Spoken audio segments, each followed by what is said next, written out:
ሰብስክራይብ በማድረግ ቤተሰብ ይሁኑ። ዛሬ የዱንያ ህይወት ሁለት ተቃራኒ ነገሮችን በመያዝ ሰዎችን ትፈተናለች። ዛሬ ላይ ማግኘት ካለ ነገ ማጣት ይኖራል ማለት ነው። ዛሬ ጤና ካለ ነገ በህመም በበሽታ መፈተን ይኖራል። ዛሬ ሰላም ካለ ነገ ረብሻ ጦርነት ይከሰታል ማለት ነው። ወሳሪዑ ኢላላ አላህ በእምነትና በመልካም ስራ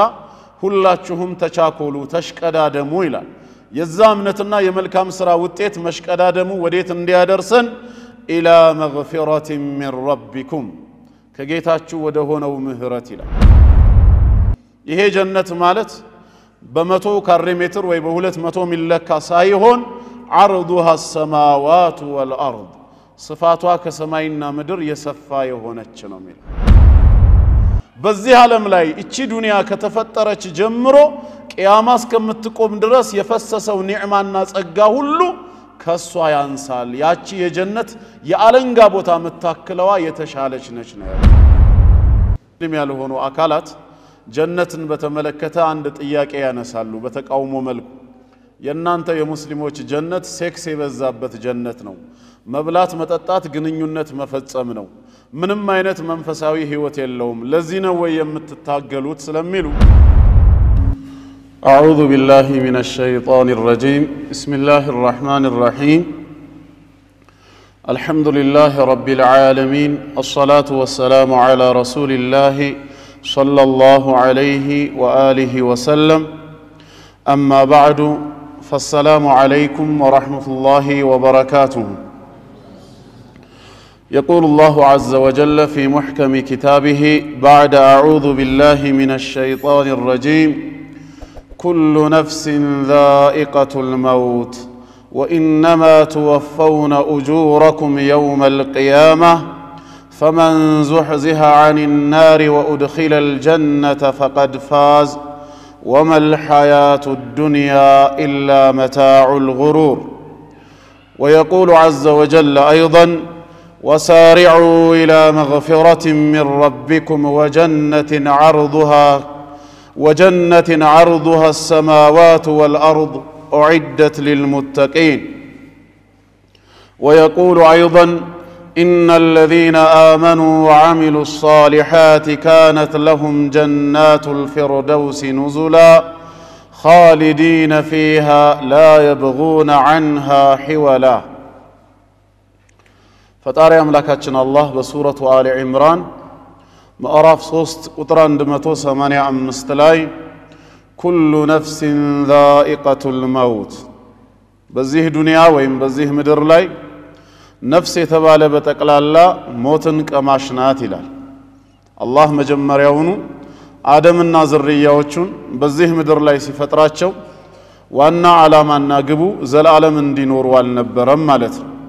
ለዘላለም ያዘጋጀበት ሌላ ዓለም አለ። ወደዛ ዓለም ለመሸጋገር ወደዛ ዓለም ስኬታማ እንዲሆኑ ያመቻቸው ዘንድ አስቀድሞ ይሄንን አጭር ህይወት ከሞት ጋር የተከበበ አድርጎ በዱንያ ያመጣቸው ሊፈትናቸው الذي خلق الموت والحياة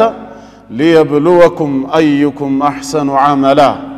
እርሱ አላህ ብሎ ማለት ሞትና ህይወትን በእናንተ ውስጥ የፈጠረ ጌታ ነው። ዓላማና ግቡም የትኛው ስራችሁ ይበልጥ ያማረ መሆኑን በተግባር ሊፈትናችሁ ነው። ይሄ ዱንያ የፈተና ዓለም ነው። የሞት ጉዳይ ከኃጢያት ጋር ተያይዞ የሌላ እምነት ተከታዮች እንደሚሰብኩት በአደም አለይሂ ሰላም አለመታዘዝ የመጣብን በላ ወይ በሽታ አይደለም። ልክ በህይወት መኖራችን የመልካም ስራ ወይም የኢማናችን ውጤት እንዳልሆነው ሁላ ማለት ነው። አላህ መጀመሪያውኑ ሰውን በዚህ ምድር ላይ ሲፈጥረው ዘላለማዊ ህያው አድርጎ አልፈጠረው፣ ሟች አድርጎ ነው የፈጠረው። አደም አለይሂ ሰላምን ገና ከመፍጠሩ በፊት ለመላእክት ሲያሳውቃቸው ሲነግራቸው وإذ قال ربك للملائكة إني جاعل في الأرض خليفة بجنة استسايهون في الأرض بزيه مدر لاي زلالم نواري سايهون خليفة متك አንዱ በሞተ ቁጥር ሌላው ትውልድ እየተተካ የአላህን ሸሪዓ በመድር ላይ ያቆመ ምድርን በአላህ ሸሪዓ የሚያስተዳድር የሆነ ምትክን አድራጊ ነኝ በማለት አላህ አሳውቋቸዋል። ስለዚህ ወደ ዱንያ ስንመጣ ልንፈተን በህግ ግዳጅ ልንሞከር እንጂ ዘላለም ልንኖር አልተፈጠርንም ከመነሻው ማለት ነው። በአደምና ሐዋ አለይሂም ሰላም በእነሱ አለመታዘዝም ሞት የሚባል ነገር አልመጣብንም። ኸይር ሰራንም ሸር ሰራን መሞታችን አይቀርም። ሞት ከዱንያ ዓለም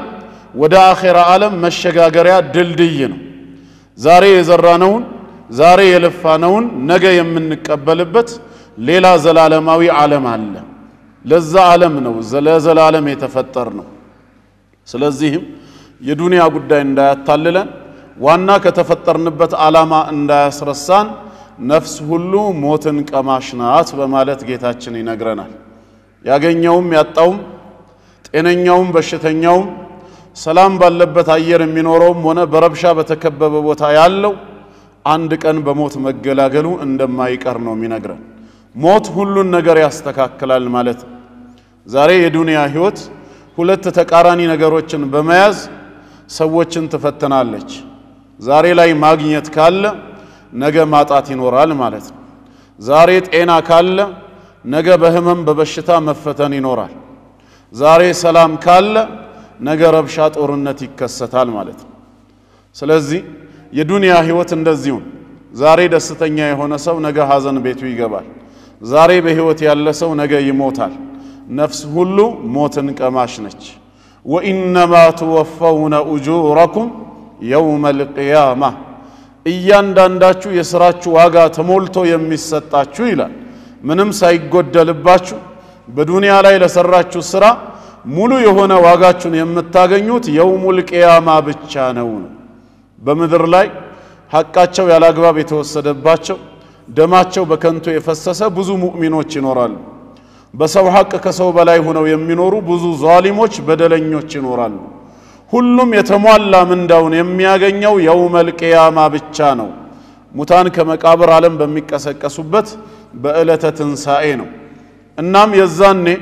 አላህ ለባሮቹ ስራን በተሟላ መልኩ ምንዳን በሚከፍልበት ጊዜ ፈመን ዙሕዚሐ ዐኒ ናሪ ወኡድኺለ አልጀና ከጀሃነም እሳት እንዲርቅ የተደረገ ሰውና በአላህ ረሕመት ጀነት እንዲገባ የተደረገ ሰው ፈቀድ ፋዝ በርግጥም ስኬታማ እድለኛ ሆነ ይላል። ከአላህ ቁጣና ቅጣት ተርፎ የራህመቱ መገለጫ የሆነውን ጀነት ከማግኘት የበለጠ ምንም አይነት ስኬት የለም። አላህ ከጀነት ሰው ያድርገን፣ በራህመቱ ከሚገቡት አላህ ያድርገን። ትልቁ ስኬት ዘላለማዊ ቁጣውንና ቅጣቱን ከሱ ቁጣና ቅጣት ተርፎ ጀነቱን ማግኘት ነውና ይሄ የዱንያ ህይወት ከሆነ ደግሞ ወመል ሐያቱ ዱንያ እቺ የዱንያ ህይወት አይደለችም ኢላ መታዑል ጉሩር ጊዜያዊ መጠቃቀሚያና ማታለያ ሽንገላ የበዛባት እንጂ ሌላ አይደለችም ነው የሚለው። ከስያሜዋ ጀምሮ ዱንያን አላህ ቦታ አሳጥቷታል። አንደኛ ዱንያ ብሎ ነው የጠራት። ደና ከሚለው ግስ ርቢ ሆኖ የመጣ ነው። ደና ማለት ቀረበ ማለት ነው። ዱንያ ወይም ቅርቢቷ የተሰኘችው ለመጥፋት የተቃረበች ዘለቄታ የሌላት በመሆኗ ምክንያት ነው። እንደዚሁም ደግሞ በውስጧ ያለውን ጸጋ መታዕ ብሎ ነው አላህ የጠራው። መታዕ የሚባለው ጊዜያዊ የሆነ መጠቃቀሚያ ዘለቄታ የሌለው ነገር ሲሆን ነው። እንደዚሁም አልጉሩር የማይያዝ የማይጨበጥ የሆነ ማተላያና ሽንገላ የበዛበት ዓለም ስለሆነ አልጉሩር ብሎ አላህ ይጠራዋል። ተገኘ ሲባል የሚጠፋ ጠፋ ሲባል የሚመጣ ምንም የማይጨበጥ የለፋላት ሁሉ አያገኝም። ብዙ ያለፋላት ደግሞ በአቋራጭ ጥሶ ወጥቶ የከበረም ይሆንባት ማጭበርበር የበዛባት ዓለም ነች ማለት ነው። ስለዚህ ትልቁ ዝግጅታችሁ ለአኺራው ህይወት ይሁን ብሎ አላህ እየነገረን ነው። በሌላም ስፍራ በዚሁ ሱረቱ አሊ ኢምራን ቁጥር 133 ላይ ወሳሪዑ ይላል አላህ በእምነትና በመልካም ስራ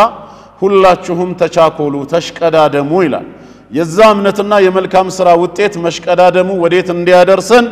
ኢላ መግፊረቲ ሚን ረቢኩም ከጌታችሁ ወደ ሆነው ምህረት ይላል። የሱን የኃጢአት ይቅርታ ምህረቱን ለማግኘት በእምነትና በመልካም ስራ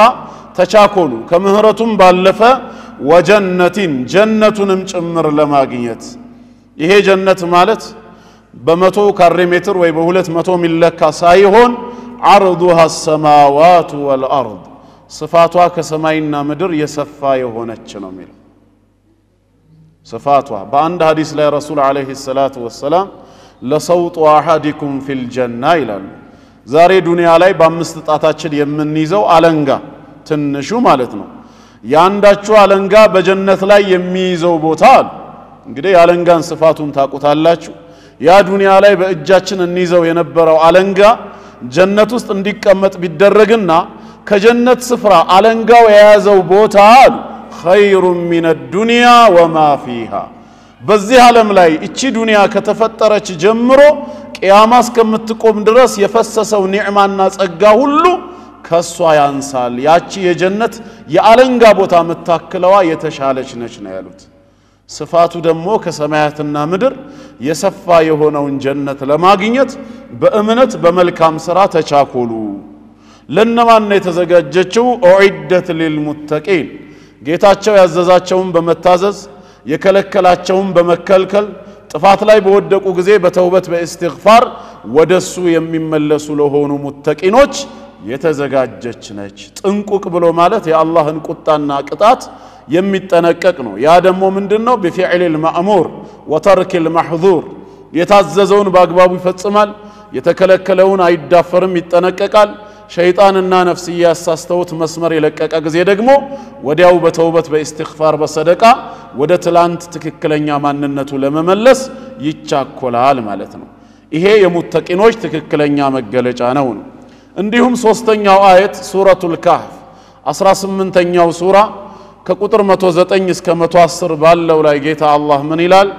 ኢነል ለዚነ አመኑ ወዐሚሉ ሷሊሃት እነዚያ በምድራዊ ህይወታቸው ሳሉ በጌታቸው ያመኑ መልካም ስራዎችንም ያስከተሉ የሆኑ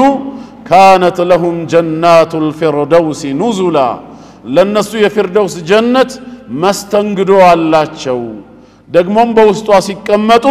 ኻሊዲነ ፊሃ ለዘላለም ዘውታሪ ይሆናሉ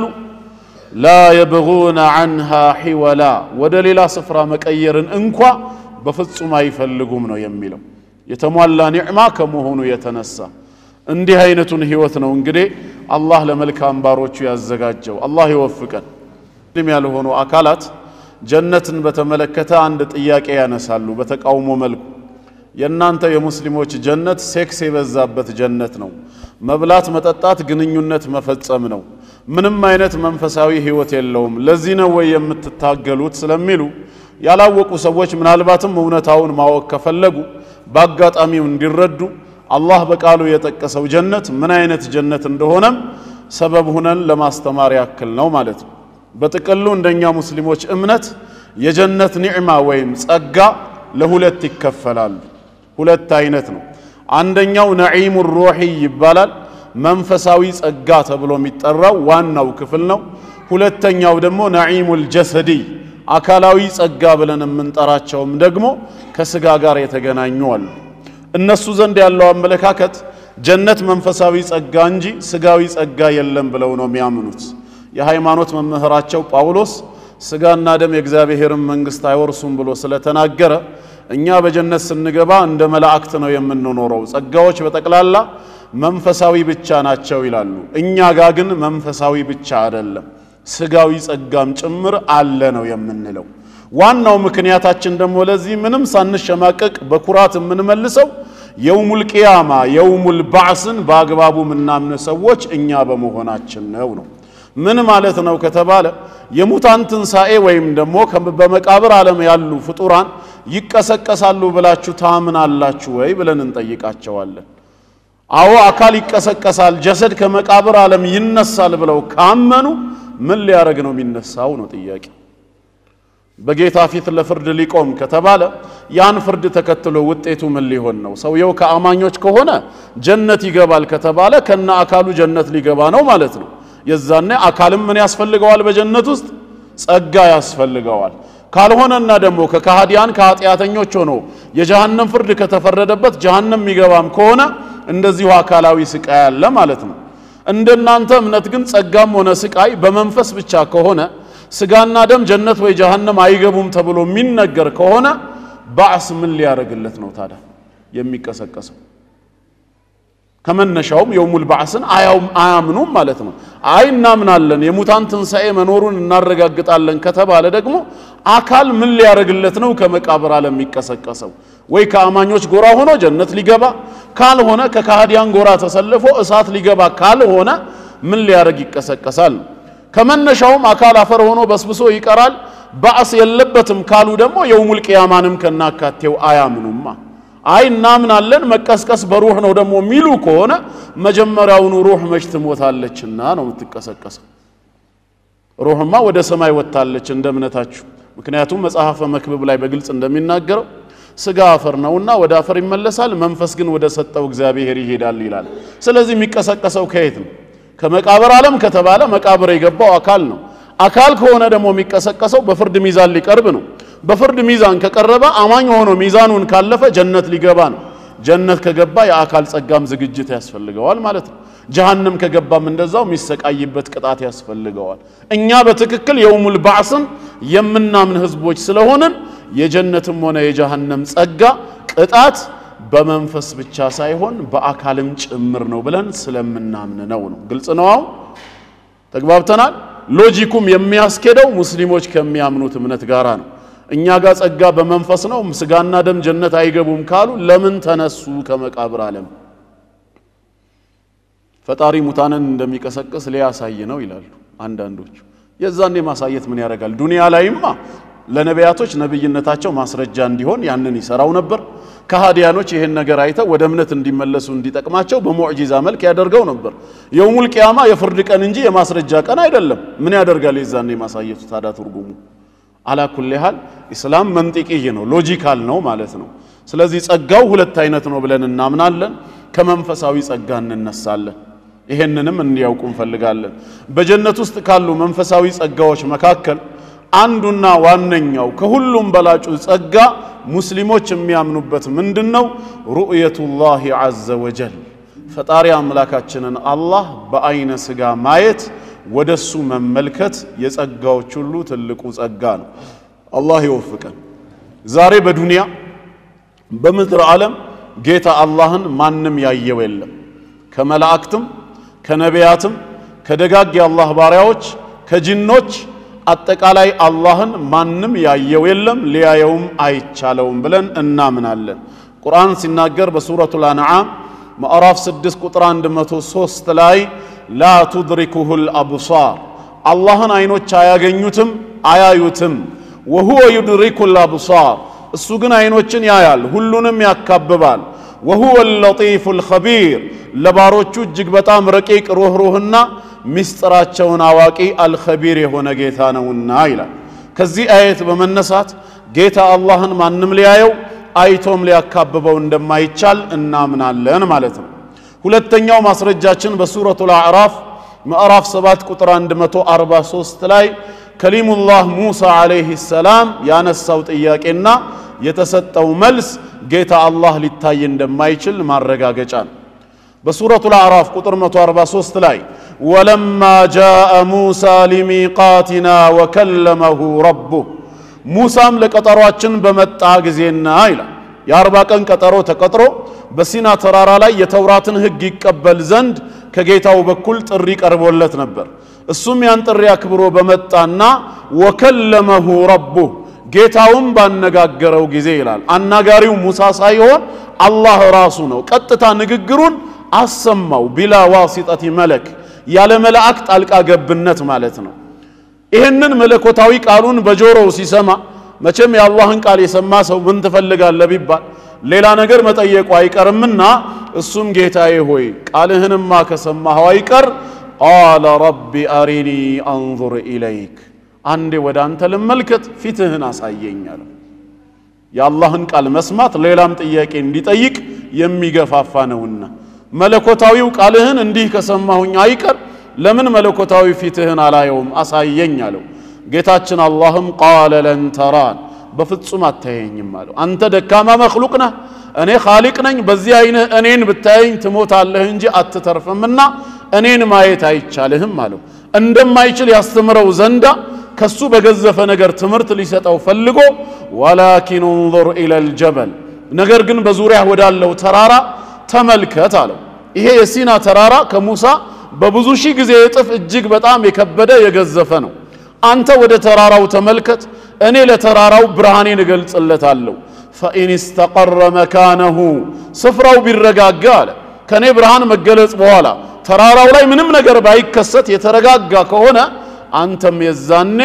فسوف تران ታየኛለህ አለው ቅድሚያ ግን በተራራው ትምርት ወሰድ فلما تجلى ربه للجبل ጌታውም ለተራራው በተገለጸ ጊዜ ይላል የተወሰነ ብርሃኑን ለዚህ ተራራ ሲገልጽለት ምንድነው የተከሰተው جعله دكا ተራራውን ንኩትኩት አደረገው ወደ አፈርነት ተቀየረ የጌታችንን ብርሃን መቋቋም አቅቶት ማለት ነው ይሄንን ክስተት ያየው ሙሳ አለይሂ ሰላምም وخر موسى صعقا ራሱን ስቶ ጮሆ ወደቀ አልቻለም فلما افاق ባንሰራራ በዳነ ጊዜ ወደ ትክክለኛ ማንነቱ ሲመለስ መጀመሪያ የተናገረው ነገር ምንድነው قال سبحانك ጌታዬ ሆይ በፍጡራን ከመገመት ስላንተ ከመታሰብ ጥራት ይገባሃል አንተ ማለት ማንንም የማይገምት እጅግ በጣም ታላቅ የሆንክ አምላክ ነህ ቱብቱ ኢለይክ ዳግመኛ ያንተን መለኮታዊ ፊት በዚህ ምድር ላይ ላለመጠየቅ ወደ አንተ ተመልሻለሁ ተውበት አድርጌያለሁ ወአና አወሉል ሙእሚኒን እኔም በጊዜ አንተ እንደማትታይ ከሚያምኑት ውስጥ የመጀመሪያው ሙእሚን ነኝ በማለት አወጀ ማለት ነው ጌታችን እንደማይታይ ይሄም ሌላ ሁለተኛ ማስረጃችን ነው ሶስተኛው ደሊላችን በመድረ ዓለም አላህ እንደማይታይ የሰባዎቹ ሽማግሌዎች ክስተት ነው ሙሳ አለይሂ ሰላም የተውራትን ህግ ተቀብሎ ከተመለሰ በኋላ ጠብቁኝ ያላቸው ሰባዎቹ ሽማግሌዎቹ ጋር ሲደርስ ምንድን ነበር ያሉት እነሱ ሱረቱል በቀራ ሁለተኛው ምዕራፍ ከአንቀጽ 55 እስከ 56 አንተ ከጌታህ ጋር ቀጠሮ አለኝ ብለህ እኛን እዚህ ያስቀምጠህ እንደፈለክ ያዋራህ ያየኸው ትመጣለህ እኛ ያንተ ተከታይና አማኝ እንድንሆን ከተፈለገ እንዳንተኛ መስሱን ማየት አለብን አለበዛ አናምንም አሉ ጌታ አላህ ምን አላቸው وإذ قلتم يا موسى ባላችሁ ጊዜ አስተውሱ አለ አንተ ሙሳ ሆይ ለን نؤمن لك حتى نرى الله جهرا አላህን እንዳንተ በግልጽ እስከምናየው ድረስ አናምንልህም አሉ ይሄን ጥያቄ በማንሳታቸው ምክንያት فاخذتكم الصاعقه የመብረቅ ጩኸት ሁላችሁንም ያዛችሁ ወደቃችሁ وانتم تنظرون የምትመለከቱ ሆናችሁ ነው ደግሞ ሞታችሁ ግን እኔ ያዛኝ ነኝና ثم بعثناكم من بعد موتكم ከሞታችሁ በኋላም ቀሰቀስኳችሁ لعلكم تشكرون ታመሰግኑኝ ዘንዳ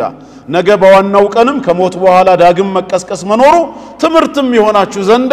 ይሄን ሰርቻለሁ ይላል ጌታ አላህ ጥያቄውን በማንሳታቸው ምክንያት ለዚህ ነበር የተዳረጉት ማለት ነው ስለዚህ አላህ በመድረ ዓለም ማንንም ሊያየው አይችልም የሚለው ቋሚና የጸና እምነታችን ነው እንደዚሁም ሌላኛው ማስረጃችን በሱረቱ ሹራ 42ኛው ሱራ አንቀጽ 51 ላይ አላህ በግልጽ የተናገረው وما كان لبشر ለሰው በፍጹም አይገባውም ይላል አላህ የነብይነትና የረሱልነትን ማዕረግ አላህ ከሰጠው ነብይ ረሱል አድርጎ ከሾመው በኋላ ነገር ግን አይገባው ምንድነው ማይገባው አን ይከልመሁ الله እሱን በጋድ ሊያናግረው ይላል ሰው ከባልንጀራው እንደሚያወራው ፊት ለፊት እየተያዩ አላህን ያየ ማናገር አይገባውም ያ ነብይም ሆነ ረሱል በምን መልኩ ቢሆን እንጂ ኢላ ወህያን በወህይ አማካይነት ቢሆን እንጂ ያ ወህይ በተኛበት በህልሙ ልክ እንደ ኢብራሂም ልጁን ሲያርድ ሊያሳየው ይችላል ወይ ረሱል አለይሂ ሰላቱ ወሰላም اقرا ከመባላቸው በፊት ለ6 ወር በተከታታይ ያዩት እንደነበረው ህልም በህልም አማካኝነት አላህ ወህይን ያወርድለታል እንጂ ፊት ለፊት ያየው መነጋገር አይገባውም ለዛ ነብይም ሆነ ረሱል አው ሚን ወራኢ ሒጃብ ወይም ከመጋረጃ በስተጀርባ ቢሆን እንጂ ማለትም አላህን እንዳያይ መጋረጃ ተደርጎ ቃሉን ግን ቀጥታ እየሰማ ልክ እንደ ሙሳ ህግን ይቀበል ካልሆነ በስተቀር ፊት ለፊት ማየት አይገባውም አው يرسل رسولا ወይም የመላእክን መልእክተኛ ወደዚህ ነብይ ወይም ረሱል ቢልክለትና فيوحي باذنه ما يشاء በፈቃዱ የሚሻውን ነገር ወደዚህ መልእክተኛ ቢያስተላልፍለት እንጂ በምንም አይነት መልኩ ፊት ለፊት ጌታውን እያየ ማናገር አይገባውም ኢነሁ ዓሊዩን ሐኪም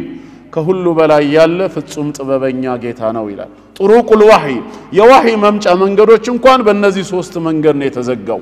ያ ነብይም ሆነ ረሱል አላህን ፊት ለፊት እያየ ማናገር ተገቢው እንዳልሆነ ነው የተነገረን እነዚህ ሁሉ ቁርአናዊ ማስረጃዎች ጌታ አላህ በፍጹም እንደማይታይ ያሳዩናል ማለት ነው ኢማሙ ሙስሊም በሰሂሃቸውም እንደዘገቡት ነብያችን አለይሂ ሰላቱ ወሰላም በአንድ ሐዲሳቸው ምን ብለው ነው የተናገሩት تعلموا ሁላችሁም ወቁ ተማሩ انه لن يرى احد منكم ربه عز وجل حتى يموت ከናንተ ውስጥ አንድም ሰው ቢሆን ጌታውን አያይም የሞተ ቢሆን እንጂ አሉ አላህን አይቶ በህይወት መኖር የሚችል የሚድን ማንም የለም ብለው ነግረውናል ማለት ነው በሌላ ሐዲስ ደግሞ አቢ ሙሳ አልአሽዓሪ ረዲየላሁ ዐንሁ ባስተላለፈው ሐዲስ قام فينا رسول الله صلى الله عليه وسلم بخمس كلمات አምስት መሰረታዊ ቁም ነገሮችን ሊያስተምሩን በእኛ መሐከል መልእክተኛው ተነሱ አለ አምስተኛው ትምህርታቸው ሒጃቡሁ ኑር አለ በፈጣሪና በፍጡራን መሐከል የተደረገው ግርዶሽ አሉ አላህን የሚጋርደው ምንም ነገር የለም እኛ እሱን እንዳናየው ማለት ነው የተጋረደው ግርዶሽ ፊቱ ላይ ያለው አንኑር ብርሃን ነው አሉ በፊቱ ላይ ብርሃንን አድርጓል እንደ ሒጃብ ለምን ቢያነሳውስ ምን ችግር አለው ለው ከሸፈሁ አሉ ቢገልጸው ቢያነሳው ኖሮ ይሄን ፊቱ ላይ ያለው ኑርን ቢያነሳው ኖሮ ለአህረቀት ሱቡሃቱ ወጅሂሂ አሉ የራሱ የፊቱ መለኮታዊ አንጸባራቂ ብርሃኑ ያቃጥል ነበር አሉ ፊቱ ላይ ያለው ኑሩን ብቻ ሳይሆን የራሱ የፊቱ አንጸባራቂ ብርሃን ያቃጥል ነበር መንተሃ ኢለይሂ በصሩሁ ሚን ኸልቂሂ አይኑ ከፍጡራኑ የደረሰው ስፍራ ድረስ አሉ ጌታ አላህ ሁሉን ተመልካች ነው ፍጥረታቱ ሁሉ በሱ እይታ ስር ነው ያሉት ያንን ኑር ከፊቱ ላይ አንስቶት ቢሆን ኖሮ የራሱ መለኮታዊ ፊቱ አንጸባራቂ ብርሃን ዓለሙን ሁሉ አቃጥሎ ይጨርሰው ነበር ነው ያሉት አላህን አይቶ የሚድን አንድም ፍጥረት እንደሌለ በዚህ ሐዲስ መረዳት ይቻላል ማለት ነው ሶስተኛው ማስረጃ አቢ ዘርን الغفاري رضي الله عنه ነብያችንን አለይሂ ሰላቱ ወሰለም ከለይለቱል ኢስራእ ወልሚዕራጅ መልስ ጠይቋቸው ነበር سألت رسول الله صلى الله عليه وسلم هل رأيت ربك የዛነ የሌሊት ጉዞ የሰማይ እርገቶት ላይ ጌታዎትን አይተው ነበር እንዴ ስላቸው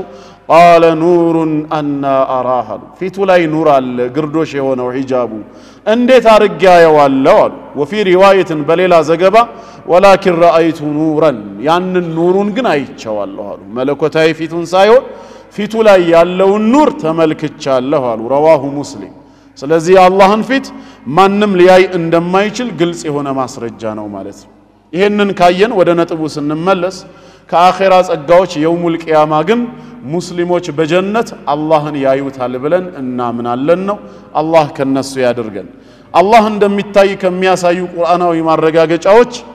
በሱረቱል ቂያማ 75ኛው ሱራ አንቀጽ 22 እስከ 23 ያለው وجوه يومئذ ناظرة ፊቶች በዛን ቀን ምንድናቸው ናዚራ አብሪዎች በስራቸው በእምነታቸው ምክንያት ተደሳቾች ናቸው ይላል የዛ ውጤትም ኢላ ረቢሃ ናዚራ ወደ ጌታቸው ተመልካቾች ናቸው ቀጥታ አላህን ባሉበት የክብር ስፍራ ሆነው ያዩታል ይመለከቱታል ሌላ ሁለተኛ ማስረጃ ሱረቱ ዩኑስ ቁጥር 26 10ኛው ሱራ አንቀጽ 26 ላይ للذين احسنوا ለነዚያ በመድራዊ ህይወታቸው ሳሉ እምነታቸውንም ስራቸውንም ላሳመሩ ባሮች አልሁስና መልካሚቱ ሀገር ጀነት አለላቸው ከሷም በተጨማሪ ወዚያደቱን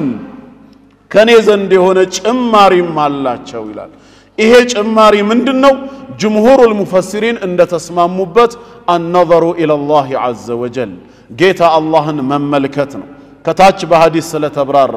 ሱሃይብ ረዲየላሁ ዐንሁ እንዳስተላለፈው عن النبي صلى الله عليه وسلم قال يا الله ملكتኛ ምን አሉ اذا دخل اهل الجنه الجنه የጀነት ሰዎች በአላህ ረህመት ጀነት የገቡ ጊዜ يقول الله تبارك وتعالى ክብሩ ከፍ ያለው የላቀው አምላካችን አላህ ይላቸዋል تريدون شيئا ازيدكم ተጨምረላችሁ ዘንድ የምትፈልጉት ነገር አለ ይላቸው የገቡት ጀነት ጀነት የተሟላ ኒዕማ ነው።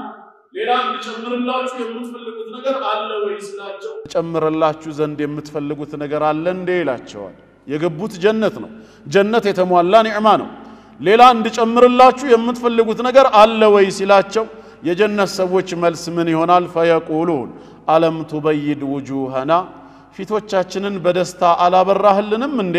አለም ትድኺልና الجنة وتنجينا من النار ከጀሃነም እሳት አድነህንስ ጀነት አላስገባህንምን? ከዚህ የተሻለ ሌላ ምን ነገር ኑሮ ነው ጨምርልን የምንልህ? በማለት እነሱም በአግራሞት ሲመልሱ ቃል ፈየክሽፉ الحجاب በሱና በነሱ መሐከል የነበረውን ግርዶሽ ወይም ሒጃቡን ይገልጸዋል ያነሳዋል።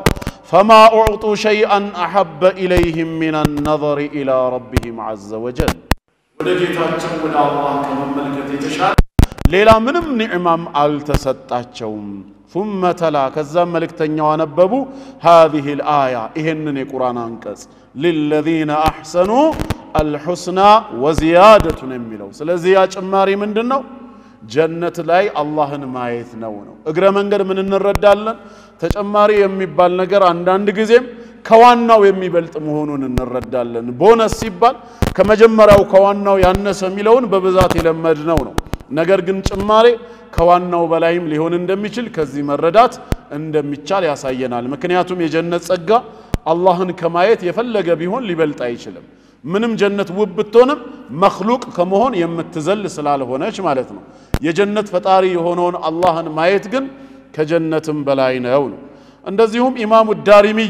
በሱነናቸው እንደዘገቡት አብዱላህ ኢብኑ ዑመር ረዲየላሁ ዐንሁማ ከነቢያችን አለይሂ ሰላቱ ወሰላም ሰማሁ እንዳለው ምን ይላሉ መልእክተኛው? ኢነ አህለል ጀነቲ ኢዛ በለገ ሚንሁም النعيم ኩለ መብለግን የጀነቱ ጸጋ የመጨረሻ ድካ ጫፍ ላይ የደረሰ ጊዜ وظنوا أن لا نعيم أفضل منه ከዚህ በኋላ ሌላ ነዒም የበለጠ አይመጣም ብለው ባሰቡ በገመቱ ጊዜ ተጀላ ለሁም الرب ጌታችን አላህ ከነ መለኮታዊ ክብሩ ይገለጽላቸዋል። فنظروا إلى وجه الرحمن ወደ الرحمن ፊት ይመለከታሉ። ወደሱ ፊት ሲመለከቱ فنسوا كل نعيم عاينوه حين نظروا إلى وجه الرحمن ያ الرحمንን ፊት ሲያዩ የነበሩበትን የጀነት ጸጋ ይረሳሉ ነው። የጌታ አላህ ፊት ጀነትን ጭምር የሚያስረሳ ነው። እንደሱ መለኮታዊ ፊት ምንም ያማረ የለም። አላህ እሱን ለማየት ይወፍቀን። ኢማሙ አህመድ በሙስነዳቸው ነሳኢ እንደዚሁም በሱነናቸው ኢብኑ ሒባንም በሰሂሃቸው እንደዘገቡት ከነቢያችን አለይሂ ሰላቱ ወሰላም ዱዓዎች መካከል አንዱ ምንድን ነበር? أنه كان من دعاء النبي صلى الله عليه وسلم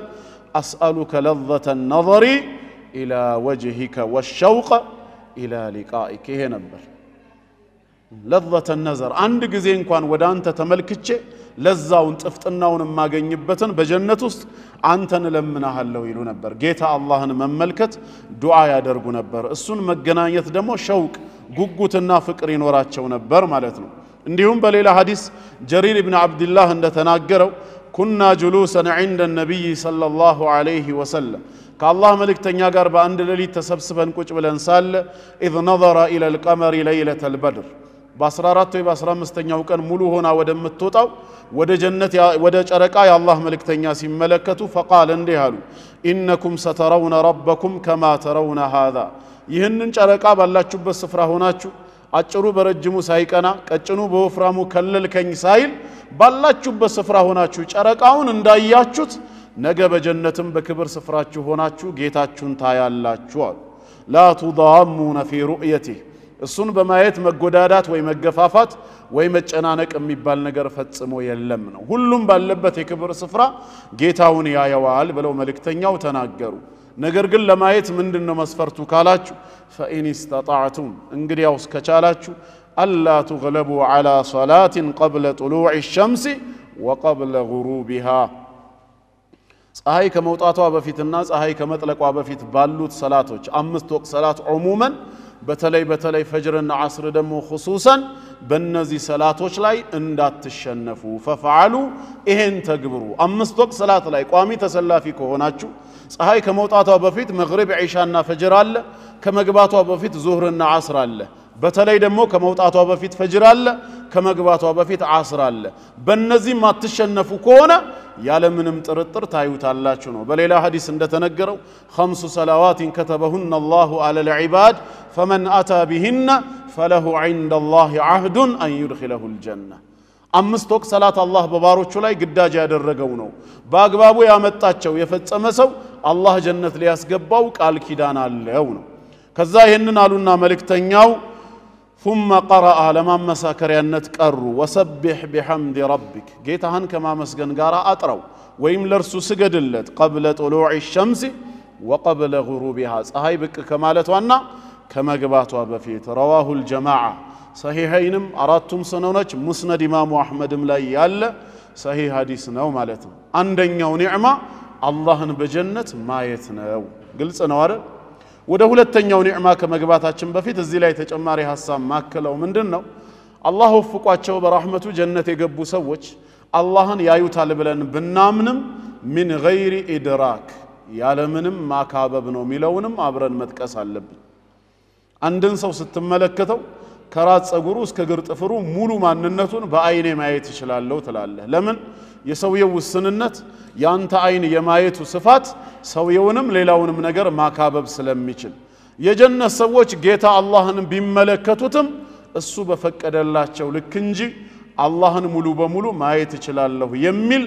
አንድም መخلوቅ የለም من غير ادراك ያለ ምንም ማካበብ ነው ቁርአን በሱረቱ አልአንዓም ቁጥር 103 ላይ እንደተናገረው لا تدركه الابصار ነው ማለት ኢድራክ ማለት الإحاطة بالشيء ማለት ነው አንድ ነገር ማካበብ ማለት ነው በአንተ ቁጥጥር ስር ማድረግ አላህን አካቦ ማየት የሚችል መخلوቅ የለም አላህን አካቦ ለማየት ለጌታ አላህ ከዚህ እስከዚህ የሚባል ልኬት ያስፈልገዋል ይሄን ልኬት ማን ነው ሊነግረን የሚችለው አብዱላህ ኢብኑ አባስ رضي الله عنهما من دنيالو لو أن السماوات السبع والأرضون السبع في كف الرحمن سبات سمايات وفرتون قريبا عند حديث እንደተነገረው 500 ዓመት ያስኬዳል ነው የተባለው የአንድ ሰማይ ውፍረት በኪሎ ሜትር ሳይሆን በጊዜ ነው የተለካው 500 ዓመት የሚያስኬድ ርቀት አለው ስፋቱ ሳይገለጽ ሰባት ሰማይ አንድ ላይ ሲደራረቡ ስንት ሊገባ ነው ይሄ ስፋትና ውፍረት እንደገና ደግሞ ሰባት ምድር ሲጨመሩ እነዚህ ሰባት ሰማይና ሰባት ምድር في كف الرحمن الرحمن መዳፍ ላይ ቢቀመጡ ኖሮ አለ በጌታችን መለኮታዊ እጅ ላይ ቢያርፉ ኖሮ ከእጁ ትልቀት የተነሳ ሰባት ሰማይ ሰባት ምድር የሚኖራቸው ድርሻ ኢላ ከخردلة في يد احدكم ባንዳችሁ መዳፍ ላይ እንደተቀመጠ የጎመን ዘር ፍሬ ነበር የሚሆኑት አለ የጎመን ዘር ፍሬ እኛ መዳፍ ላይ ቢቀመጥ ከመዳፋችን ስፋት አንፃር ምንም የሚይዘው ቦታ የለም ሰባት ሰማይና ሰባት ምድር አርራህማን እጅ ላይ ቢቀመጡ ድርሻቸው እንደ ጎመን ዘር ፍሬው ነው እንዲህ አይነቱን ታላቅ ጌታ ሰማያትና ምድርን እንደ ጎመን ዘር ፍሬ በእጁ ያደረገ አምላክ እኛ ከሰማይና ከምድር ስንት ጊዜ የምናንስ ፍጥረቶች በየትኛው አይናችን ነው እሱን አካበን የምናየው ራሱ በፈቀደው መልኩ የጀነት ሰዎች ጌታቸውን ያዩታል እንጂ አካበነዋል ማለት በፍጹም የሚታሰብ አይደለም ግልጽ ነው ጌታ አላህን ማንንም ሊያካብብ በምንም አይነት መልኩ አይቻልምና ማለት ሁለተኛው ኒዕማ ላይ እንሂድ አንደኛው ጸጋ ይሄ ነው እስላም ያስተማረን መንፈሳዊ ጸጋ ሌላውስ ምን ጸጋ ለበጀነት ውስጥ ወደ ስጋ ጸጋ ከመግባታችን በፊት ከተባለ የአላህን ውዴታ ማግኘት ሌላው መንፈሳዊ ጸጋ ቁርአን በብዙ ስፍራ ላይ ይናገራል ላመኑ ሰዎች በሱረቱ አሊ ኢምራን ቁጥር 15 ላይ አስቀድሞ አላህ የዱንያን ጸጋዎች ለሰው ልጅ የተሸለሙትን ነገር ከዘረዘረ በኋላ 15ኛው ላይ ግን ምን ይላል ቁል በላቸው ለነዛ ያላመኑት ደግሞ አኡነቢኡኩም ቢኸይር ሚን ዛሊኩም አሁን ለናንተ ከተወሱት ከዱንያ ጸጋዎች የተሻለ የሆነውን ደግሞ ልንገራችሁ በላቸው ለነማን للذين اتقوا لنزا ጌታቸውን ለሚፈሩ عند ربهم እጌታቸው ዘንድ ምን አላቸው جنات تجري من تحتها الانهار ከስሮቿ የተለያየ አይነት ጅረት የምትፈስባት የሆነች የጸጋ ገነት አለላቸው خالدين فيها በውስጧም ዘውታሪ ናቸው وازواج مطهره ንጹህ የተደረጉ ሚስቶችም አሏቸው ورضوان من الله ከጌታ አላህ ዘንድ የሆነ ውዴታም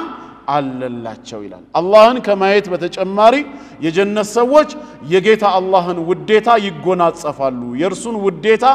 ያገኛሉ ነው። ይሄ ምንድነው? ትልቅ ኒዕማ ነው። በሌላም ስፍራ እንደዚሁ በሱረቱ ተውባ ቁጥር 20 እና 21 ላይ الذين آمنوا وهاجروا وجاهدوا في سبيل الله بالله يأمنوا بأمنتاتهم مكنيات يتسددوا بالله منقر طلاتن يتاقلوا بأموالهم وأنفسهم بنفساتشونا بغنزباتشو أعظم درجة عند الله زند يالاتشو كبرنا درجة እጅግ የተለቀ ነው። ወኡላኢከ ሁሙል ፋኢዙን ፍላጎታቸውን የሚያገኙ የሚድኑ እነሱ ናቸው። ዩበሽሩሁም ረቡሁም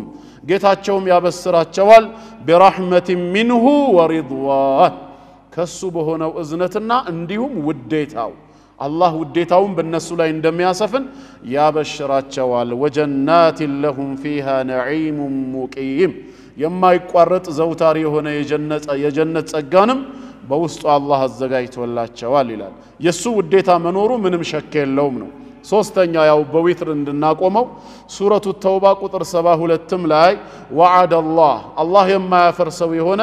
የተስፋ ቃል ኪዳንን ለአማኝ ባሪያዎቹ ገባላቸው። አልሙእሚኒነ ወልሙእሚናት ለሙእመናን ወንዶችም ሴቶችም ጀናትን ተጅሪ ሚን ተሕቲሃ አልአንሃሩ ኻሊዲነ ፊሃ ወመሳኪነ ጠይበተን ፊ ጀናት ዐድንን በጀነት አድን ውስጥም እንደዚሁም ጥሩ የሆኑ መኖሪያዎችን ቃል ገብቶላቸዋል። ወሪድዋኑን ሚነላሂ አክበር ከአላህ ዘንድ የሆነ ውዴታ ከነዚህ ሁሉ ጸጋዎች እጅግ የተለቀ ነው። ذلك هو الفوز العظيم እንዲህ አይነቱን ጸጋ ደግሞ ማግኘት ታላቅ የሆነ ስኬት ደስታ ነው ይላል። ስለዚህ ጌታችን ውዴታውን በአማኝ ባሪያዎቹ ላይ በጀነት እንደሚያፈስ ይሄ ይነግረናል ማለት ነው። ሐዲስ ላይም እንደዚሁ ቡኻሪና ሙስሊም እንደዘገቡት አቢ ሰዒድን አልኹድሪ ረዲየላሁ ዐንሁ እንዳስተላለፈው قال رسول الله صلى الله عليه وسلم إن الله تبارك وتعالى يقول لأهل الجنة الله لجنة سوّج من إلاتشوال ستراتشو يا أهل الجنة نانتي جنة نواريوچوي فيقولون لبيك ربنا وسعديك لال أبيت كتاتشنا أملاكوي فيقول هل رضيتم بسطوهاچو ጸጋ ተደሰታችሁ ሲላቸው فيقولون وما لنا لا نرضى وقد أعطيتنا ما لم تعطي أحدا من خلقك ከፈጠርካቸው ፍጥረታት ለማንም ያልሰጠኸውን ጸጋ አንተ ለኛ ሰጥተህን ሳለ የማንወድ የማንደሰት ለኛ ምን ኖሮን ነው ብለው ይመልሳሉ። فيقول انا اعطيكم افضل من ذلك አሁን ደግሞ ከዚህ የበለጠ ጸጋ ልሰጣችሁ ነኝ ይላቸዋል አላህ። እነሱም ቃሉ ይላሉ ያ ረብ ጌታችን ሆይ ወአዩ ሸይን አፍضل من ذلك እስካሁን ካለንበት የጀነት ጸጋ ምን የበለጠ ነገር ኑሮ ነው ደግሞ ሌላ የምትሰጠን ሲሉ فيقول احل عليكم رضواني ውዴታዬን በእናንተ ላይ አሰፍነዋለሁ فلا اسخط عليكم بعده ابدا ከዚህ በኋላ ለዘላለም በእናንተ ላይ አልቆጣም ይላል። አላህ ከነሱ ያርገን። ዱንያ ላይ በወንጀላችን በክህደት ምክንያት የአላህ ቁጣ የሚሰፍርባቸው ትውልዶች ግለሰቦች ቡድኖች ይኖራሉ። የጀነት ሰዎችን ግን ውዴታዬን በእናንተ ላይ አሰፍናለሁ ለዘላለሙ አልቆጣም ነው የሚላቸው ማለት ነው። እንዲሁም ጃቢር ኢብኑ አብዱላህም ባስተላለፈው ሐዲስ ነብያችን ሰለላሁ ዐለይሂ ወሰለም إذا أدخل أهل الجنة الجنة قال الله أتشتهون شيئا فأزيدكم የጀነት ሰዎች ጀነት በገቡ ጊዜ እንድጨምርላችሁ የምትሹት ነገር አለ እንደ ሲላቸው فيقولون ربنا وما فوق ما أعطيتنا ከሰጠህን የበለጠ ሌላ ምን አለና ብለው ሲጠይቁ قال فيقول بلى እንዴት አለ እንጂ እሱም رضايا የኔ ውዴታ አክثر የበዛና የተለቀ ነው ይላል ሰሒህ ኢብኑ ሒባን ላይ ማለት ነው። ከዚህ በመነሳት ሁለተኛው ጸጋ ምንድነው? የጌታ አላህን ውዴታ በላያችን ላይ መስፈኑ ነው። ሶስተኛ በጀነት ካሉ መንፈሳዊ ጸጋዎች ሌላው መንፈሳዊ ጸጋ ምንድነው? የጀነት ሰዎችን አላህ ሰላምታ መስጠቱ ነው። የሱን ሰላማዊ ንግግር ማዳመጣቸው ነው። ይሄም ሱረቱ ያሲን 36ኛው ሱራ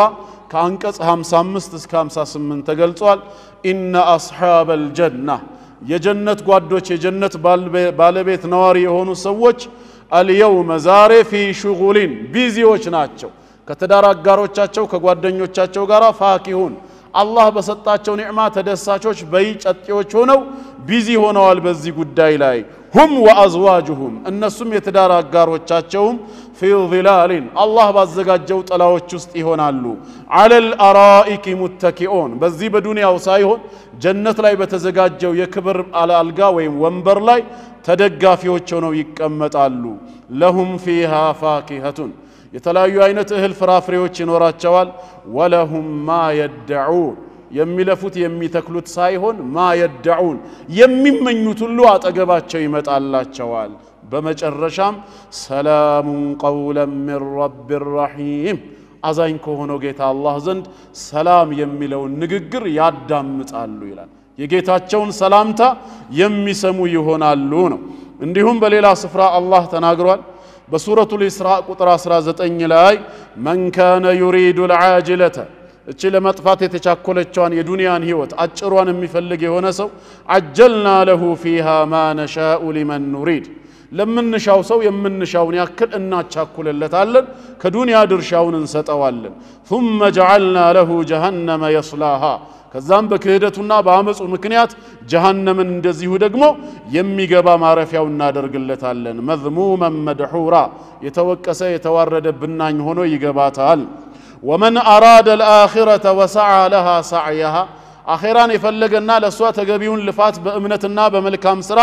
የለፋ ሰው ደግሞ وهو مؤمن እሷ ማን ከሆነ فاولئك كان سعيهم مشكورا በጌታው ዘንድ ስራው በጠቅላላ የተመሰገነ ይሆናል የአላህን ሰላምታ ምስጋናውን ማዳመጥ በሱረቱ الإنسان 76ኛው ሱራ ቁጥር 22 ላይ إن هذا كان لكم جزاء وكان سعيكم مشكورا በማለት ይሄ ለእናንተ የተሰጣችሁ ጀዛእ ነው ስራችሁም የተመሰገነ ነው ይባላሉ የጌታ አላህን የምስጋና ቃል ሰላምታ ማዳመጥ ልዩ መንፈሳዊ ጸጋ ነው አራተኛ ሌላው መንፈሳዊ ጸጋ ሙራፈቀቱል አንቢያ የነቢያትን ጉርብትና ማግኘት ከነቢያት ጎረቤት መሆን ማለት ነው ዛሬም በሰፈራችን ከሸይኾች በኢማናቸው ከተመሰከረላቸው ሳሊሆች ጎረቤት መሆን በራሱ ልዩ ደስታ አካባቢያችን ማን እንዳለ ማወቁ በውስጣችን የሚፈጥረው ሐሴት ይኖራል በጀነት ውስጥ የነቢያት ጎረቤት መሆንም በቁርአን ላይ የተወሳ እሙነት ነው ሱረቱ ኒሳ ቁጥር 69 ላይ ወመን ዩጢዒላህ ወረሱል በዱንያ ህይወቱ አላህና መልእክተኛውን የሚታዘዝ የሆነ ሰው فاولئك እንዲህ አይነት ታዛዦች مع الذين انعم الله عليهم ከነዚህ አላህ ጸጋውን ካፈሰሰባቸው ጋር ይሆናል ከነማን من النبيين والصديقين والشهداء والصالحين ከነቢያቶች በእምነታቸውም በተግባራቸው ፍጹም እውነተኞች ከነበሩት እንዲሁም ለዲን الاسلام ብለው ህይወታቸውን ከሰው ሰማዕታቶች ከደጋግ አላህ ባሪያዎች ጋር አብሮ ይሆናል وحسن اولئك رفيقا ከነዚህ ጋር መወዳጀትና መጎራበት ምንኛ አማረ ይላል አላህ የነቢያትን ጉርብትና የሳሊሆችን የሹሃዳ የሰማዕታትና የእውነተኞችን ጉርብትና ማግኘት ትልቅ መንፈሳዊ ጸጋ ነው አምስተኛ ሌላው በጀነት ውስጥ ምን አይነት መንፈሳዊ ጸጋ አለ ከተባለ ቤተሰቦችን ማግኘት ዛሬ በዱንያ ላይ ከቤተሰቦች ጋር በትዳር አማካይነት ወይንም ደግሞ በሞት ወይንም በሥራ ሰበብ ወይም በሌላ ምክንያት ሰው ተበታትኖ በተለያየ ስፍራ ይኖራል እየተነፋፈቀ ሳይገናኝም በዛው ሞት ሚለየዋል በእምነት መስመር ውስጥ ግን አንድ ሆነው በእስላም ላይ ከሞቱ አላህ ሙሉ ቤተሰቡን በጀነት ሊያገናኛቸው ቃል ገብቷል ቤተሰቦች ዱንያ ላይ አንድ ቤት ውስጥ እንደነበሩ በጀነት ውስጥም ይገናኛሉ ይሄ የአላህ ቃል ኪዳን ነው መስፈርቱ ግን ሁሉም ሙስሊም ሆኖ መሞቱ ነው ይህን በተመለከተ ብዙ ቁርአናዊ ማረጋገጫዎች አሉ ከዛ ውስጥ አንዱ ሱረቱ ጡር 52ኛ ሱራ አንቀጽ 21 ላይ ያለው ነው والذين آمنوا እነዚያም ያመኑ ከዛም ወተባዓቱም ذريتهم ከዘሮቻቸውም እነሱን የተከተሉ በምን በኢማን በዛው እምነት ባመኑበት ልክ ከዘሮቻቸውም በእምነት የተከተሏቸውን አልሐቅና ቢሂም እናጎራብታቸዋለን ذريتهم ዘሮቻቸውን ከነሱ ጋር እናጎራብታቸዋለን ወማ አለትናሁም አናጠፋባቸውም አናባክንባቸውም من عملهم من شيء ከሰሩት መልካም ስራ አንዳችሁንም የምናጠፋባቸው አይደለሁም ይላል አላህ كل امرئ بما كسب رهين እያንዳንዱ ሰው በሰራው ስራ ተያዥ ነውና ይላል ከዘሮቻቸው በእምነት በመልካም ስራ የተከተሏቸውን ነገ በጀነት እንደሚያጎራብታቸው እንደሚቀላቅላቸው ይናገራል በሌላም ስፍራ ሱረቱ ራዕድ 13ኛው ሱራ ከአንቀጽ 22 እስከ 24 ያለውም ይሄንኑ ሐሳብ ይደግፋል። ወለዚነ ሰበሩ እነዚያ በእምነታቸው ምክንያት የሚመጣባቸውን ፈተናና መከራ በትዕግስት የተቋቋሙ ሰዎች ኢብቲጋአ ወጅህ ረቢሂም የጌታቸውን ፊት በመፈለግ ወአቃሙ ሶላት ደንቡንና ስርዓቱን ጠብቀው የሚሰግዱ ወአንፈቁ ሚማ ረዘቅናሁም ሲረን ወዓላኒያ ከሰጠናቸው ሲሳይ ግዳጅ የሆነውንም ዘካ ይሁን ወይም ተወዳጅ የሆነውን ሰደቃ በሚስጥርም በግልጽም የሚመጸውቱ የሆኑ ወየድራኡነ ቢልሐሰነቲ ሰይአ መጥፎ ነገርም በቃልም ሆነ በተግባር ሲፈጸምባቸው በመትኩ በመልካም የሚገፈትሩ የሆኑት ኡላኢከ ለሁም ዑቅበድ ዳር መልካሚቱ ሀገር ጀነት ለነሱ መመለሻቸው ነች። ጀናቱ ዐድን የድኹሉነሃ ወመን ሰለሐ ሚን አባኢሂም እነሱ ብቻ ሳይሆን ከአባቶቻቸው በመልካም ስራም እንደዚሁ ጥሩ ሆነ የተከተላቸው ወአዝዋጅሂም ከትዳር አጋሮቻቸው ወዙርያቲሂም እንዲሁም ከነዘሮቻቸው በእምነት የተከተሏቸው ሁሉ ይገባሉ። ወልመላኢከቱ የድኹሉነ ዐለይሂም ሚን ኩሊ ባብ ከየደጃፉ ሁላ መላእክትም በእነሱ በኩል ይገቡና ሰላሙን ዐለይኩም የአላህ ሰላም በእናንተ ላይ ይሁን ቢማ ሰበርቱም ይሄው በመታገሳችሁ ምክንያት ይሄን ጸጋ አገኛችሁ ፈኒዕመ ዑቅበድ ዳር ይሏቸዋል። ቤተሰባዊ ግንኙነት በጀነት ውስጥ እንዳለ ማረጋገጫ ነው። ስድስተኛ መንፈሳዊ ጸጋ ደግሞ ሌላው ምንድነው? ምድራዊ ጓደኞች በጀነት መገናኘታቸው። ይሄ ጓደኝነት በትምህርት ቤት ወይ በስራ ወይ በሰፈር የተመሰረተ ሳይሆን በላ ኢላሃ ኢላላህ መንገድ የተገናኙ የአንድ መስጂድ ጀማዓ ሆነው ወዳጆች የነበሩ ሰዎች ትዳሩም ስራውም ሞቱም የተለያየ ሁኔታ ዛሬ ዱንያ ላይ ቢለያቸውም በአንድ መስመር እስከመኖሩ ድረስ የተናፈቁ ወዳጆች ሁሉ ጀነት ይገናኛሉ። ጭራሽ መገናኘት ብቻ አይደለም፣ በክብር ወንበር በክብር ጠረጴዛ ላይ በዙሪያ ቁጭ ብለው ስለ ዱንያ ህይወታቸው ያወጋሉ። ዱንያ ላይ የነበሩ ወዳጆች አጥማሚዎች እነማን እንደነበሩ ሊያጠሟቸው እንዴት እንደቀረቡ አላህ እንዴት እንደደረሰላቸው ያን ጸጋ ያወሳሉ። ከዚህ በላይ ምን ኒዕማ አለ? ከወዳጆች ጋር መገናኘት አላህ ከነሱ ያርገን። ይሄንንም አላህ ሱረቱ ሳፋት ላይ በግልጽ ነግሮናል። 37ኛው ሱራ ከአንቀጽ 50 እስከ 51 فأقبل بعضهم على بعض يتساءلون ከፊላቸው ከከፊሉ ጋር የሚጠያየቁ ሲሆኑ ፊት ለፊት የተቀጣጩ ይሆናሉ። ከመሐከላቸውም قال قائل منهم ይሄ ሁሉ ጀነት ውስጥ ነው። አንደኛው ተናጋሪ ከነሱ ውስጥ ይላል እናንተ አታውቁም እንዴ ኢኒ ካነ ሊ ቀሪን አንድ መጥፎ ቁራኛ ጠማማ የሆነ ሰው እኮ ዱንያ ላይ ነበረ፣ ምንም የማይፋታኝ ነበረ። ጭራሽ ምን እንደሚለኝ አታውቁም ነበር? የዛኔ يقول أئنك لمن المصدقين እውነት ከሞትን በኋላ አፈር ሆነን በስብሰን አጥንታችን ወደ አፈርነት ከተቀየረ በኋላ ዳግም እንቀሰቀሳለን ብለው ከሚያምኑት ተስዲቅ ከሚሉት አንተ ነህ እንዴ ብሎ እኔን ለማጠራጠር ይጠይቀኝ ነበር። أإذا متنا وكنا ترابا وعظاما እኛ ከሞትንና የበሰበሰ አጥንትና አፈር ከሆን በኋላ አኢና ለመዲኑን ዳግም ተቀስቅሰን በጌታችን የፍርድ ሚዛን ሂሳብ የምንደረግ የምንተሳሰብ ነን ወይ በማለት ታምናለህ እንዴ ብሎ ሊያጠመኝ እኮ የሚቀርብ አንድ መጥፎ ቀሪን ነበር። ቃል ከዛም ምን ይላል هل أنتم مطلعون ታዲያ ተመልክታችኋል እንዴ ወደዛ? فطلع ብቅ ብሎ ሲያየው فرآه في سواء الجحيم በጀሃነም አዘቅት ውስጥ ያ ካህዲ የነበረው ለማጥመም የሞከረው ሲሰቃይ ይመለከተዋል። ቃል ይዛል ምን ይላል? ተላሂ በጌታዬ በአላህ እምላለሁ ኢንኪተ ለቱርዲ እኔንም እኮ እዚህ ከሚቀርቡት ልታደርገኝ ልታሳስተኝ በጣም ቀርበህ ነበር። ወለውላ ኒዕመቱ ረቢ የጌታዬ ጸጋ የዛኔ ባይደርስልኝ ኖሮ ለኩንቱ ሚነል ሙሕደሪን እንዳንተ ቅጣትን ከሚቀርቡት በጀሂም እሳት ውስጥ ከሚሰቃዩት ሆን ነበር። አፈማ ነሕኑ ቢመይቲን ታዲያ ከዚህ በኋላኛ ምን ሞትነን? ኢላ መውተተን الأولى ያቺ የመጀመሪያይቷ ዱንያ ላይ የሞትናትን እንጂ ሌላ መች እንሞታለን? ወማ ነሕኑ ቢሙዓዘቢን በጌታችንም ቸርነት የምንቀጣ ሰዎች አይደለንም በማለት ፊት ለፊት የተቀጣጩ ሆነው ስለ ዱንያ ጸጋ አጥማሚዎች እነሱን ለማጥመም እንዴት እንደሞከሩ አላህ በጸጋው እንዴት እንደደረሰላቸው መንፈሳዊ ወጋቸውን ያወጋሉ። ይሄንን ነገር መቋደስ ከናንተ ደግሞ የፈለገ አለ ጌታ አላህ لمثل هذا فليعمل العاملون ሰሪዎች ይስሩ ይልፉ አለ። የቻላችሁትን ያህል ከለፋችሁ እኔ አግዛችኋለሁ በጀነትም ከምትፈልጉት ወዳጅ ጋራ አገናኛችኋለሁ እያለ ነው። ይሄ የጀነት ጸጋ ነው። ሰባተኛ ሌላው ጸጋ በጀነት ውስጥ እርስ በርስ መጣላት ጠላትነትና ጥላቻ የሚባለው ሙሉ በሙሉ ከልብ ይወገዳል ዱንያ ላይ ምንም ወንድማሞች ብንሆን ተዋደንም ተፋቅረንም እየተጋገዝን የተወሰነ ያህል ጊዜ ብንቆይ በመሃል መጠላላት አለ አይቀርም